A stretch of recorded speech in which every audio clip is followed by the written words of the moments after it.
Saudi আরবে বর্তমানে তীব্র শীত জেঁকে বসেছে এবং এর সঙ্গে যুক্ত হয়েছে ভারী বৃষ্টিপাত ও শিলাবৃষ্টি।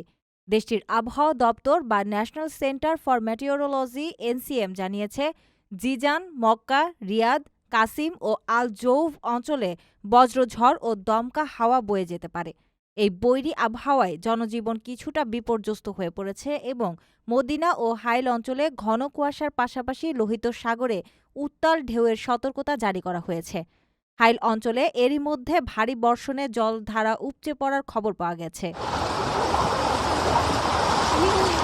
আবহাওয়ার এই পরিস্থিতির মধ্যেই এনসিএম ১৯৮৫ থেকে ২০২৫ সাল পর্যন্ত একটি ঐতিহাসিক পরিসংখ্যান প্রকাশ করেছে। প্রতিবেদনে উল্লেখ করা হয়েছে যে ২০০৮ সালের ১৬ জানুয়ারি দেশটিতে এযাবৎকালের সর্বনিম্ন তাপমাত্রা -১০ ডিগ্রি সেলসিয়াস রেকর্ড করা হয়েছিল।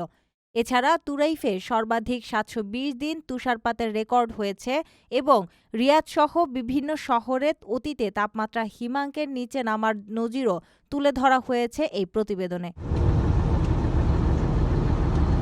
তবে এই হাড় কাঁপানো শীত ও বৃষ্টির মধ্যেও ভিন্ন চিত্র দেখা যাচ্ছে দেশটির উত্তর সীমান্ত অঞ্চলে।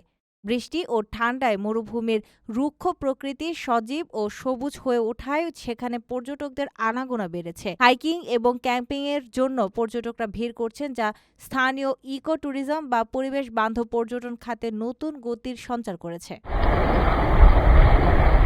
আপনার স্বপ্নগুলো আকাশ ছুবে প্রবাসীর হেলিকপ্টারের মাধ্যমে। বিয়ে, জন্মদিন অথবা যে কোনো বিশেষ প্রয়োজনে হেলিকপ্টার ভাড়া করতে যোগাযোগ করুন স্ক্রিনে দেয়া নাম্বারে। প্রবাসীর হেলিকপ্টার, নিরাপদ ও সাশ্রয়ী বাহনের বিশ্বস্ত নাম।